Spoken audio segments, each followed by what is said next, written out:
Okay, so we're now one Raw removed from WrestleMania. We begin with Seth Rollins and the Authority Light, recapping WrestleMania. Kane has decided to have a triple threat match to decide who should face Seth Rollins at Extreme Rules for the WWE World Heavyweight Championship. The people involved in that match are Orton, Reigns, and Ryback. See who will face Rollins. It's not ours. It's a lot of ours. But they will each have singles matches before this massive triple threat match. So Randy Orton will take on Corporate Demon Kane in a match that we've seen quite a few times. And Orton's going to win by DQ. When Kane hits him with the chair, Ryback is going to take on Luke Harper in a match that we've seen before, but not as frequently, so it actually felt kind of fresh, which Ryback wins with a shell shot. But decent match. Two big men that know how to work pretty well. And then, the most mind-blowing match of all time. Roman Reigns takes on the Big Show because Vince hates us. And of course, Roman Reigns gets a picture of a Big Show. So going into your main event, do you think the Authority comes down and kind of screws with them? Oh, yes, they do. But it's triple threat, so it's no DQ. And Orton hits an RKO because nobody initially thought that we were going to see Orton be the man to take on Rollins at Extreme Rules. Totally blew. I was not thinking they were going to. I was like, man, they could have been picked Ryback for it because, Ryback hasn't been in a main event match of that caliber at Extreme Rules since he was fuming John Cena. Sheamus came down in all of his random Zoidbergness. Not my idea. Other people had it. Fair wrong with it. And he was like, that's the little guys, and they suck. They're no match for me. I'm big and I'm tall. And I'm muscular. So I think he was cutting a promo as much as just parodying what Vince has said earlier throughout his entire career. And then Mark Henry shows up. And they're in Texas. So Mark Henry's wicked over. And Haas on Haas match with Bro Kick.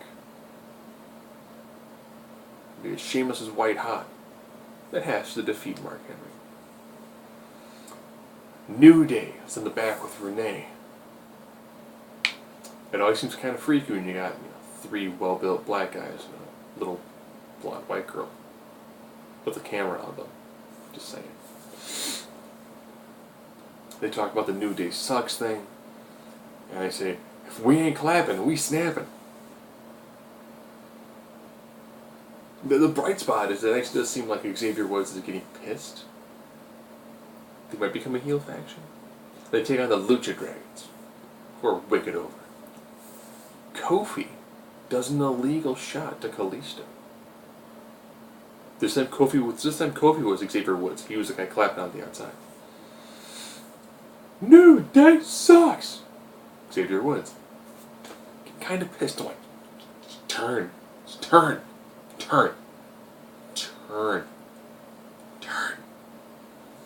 But, pair of finishers, 1, 2, 3. Lucha Dragons win. Alright. Good match, worked. The Primetime Players. On SmackDown, they made fun of New Day. Did a really great job. This time they continued making fun of New Day, but then threw in the Ascension. They're wearing shoulder pads with, cones and aluminum foil. The only downside with this is they didn't really lampoon them. It should have been shouting and then one of us points, and then I shout and then we point, and then I shout, we point, and then I shout, we point. Would have been so much smoother. And of course, their uniforms are falling apart. The trying to put ketchup on your face like it's face paint and saying it burns just wasn't quite as funny. But they're getting screen time and they're a comedic face tag team, lampooning heels. Or helping the transition to force the New Day into the mid-afternoon. I guess mid-morning would probably work too. Divas action. Paige teamed up with Naomi to take on the Bella Twins. Man, because Sori saw that match last week, just there were other people. I think one of them's gone. With the face, of course, getting the win.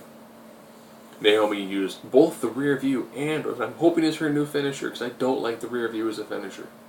I'm thinking if you want the women's division to get over more effectively, you can't do the like, I'll big my butt in your face. Let's not do that. Let's just not do that at all. Let's do legit, actual moves. Match itself was pretty good. Nice back and forth. They worked well together. Later on in the back, Kane was still trying himself off from, I guess, the match earlier in the night. Won't they let him take a shower and put a freaking shirt on?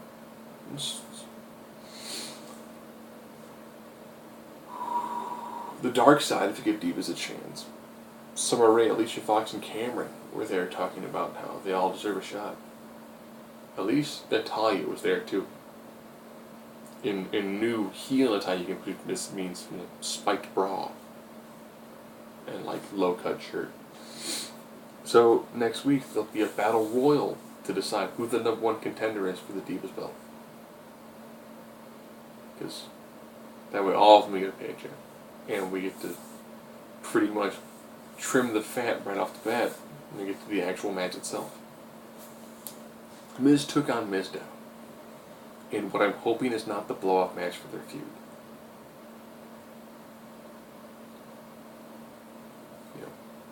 Decent match, nice back and forth. Felt so forgettable, I'm trying to remember who actually won the match. That's where they both have the same theme music. Mizdow, you can tell, is still over, but is nowhere near as over as he was a couple of weeks ago. I think this one went on just a little bit too long. I thought they had the same moves, but it does make the match get kind of redundant. Sorry. Cena, again, open challenge, and this time, Mr. Sinister Stardust comes down. And these two guys were not gelling at all. This match seemed like two people who were wrestling two different opponents at the same time. It just did not work. They got better towards the end. Stardust hit all of his best moves on him. Didn't matter because LOL, Cena wins, gets the victory. Okay match. You could tell they were not. They just weren't connecting and making a nice cohesive match. And now what I will call the main event. Seth Rollins, while getting in Kane's face, gets an impromptu match against Neville. So again, Neville looks fantastic. Great, fast, quick, hard-hitting match with two guys who know each other pretty well from the time of Independence. Curb stomp. Seth Rollins gets a victory, but nice, fast-paced match. I'm glad to see they're really putting some time and effort behind Neville, which is good. NXT is a absolute treasure trove of people that when they get called up, they can start trimming some of the guys who are not that good. All in all, this was a pretty decent episode of Raw. Not as great as last week, but the Raw after Mania always is just an amazing one because the crowd is white hot. But if the crowd turns on you, they turn on you hard, and it's hard to win them back. But overall, a decent one. Or at least we're on the road for Extreme Rules. And I think they're heading out of the country here pretty soon. That's why we had kind of a lighter roster. But overall, very good job.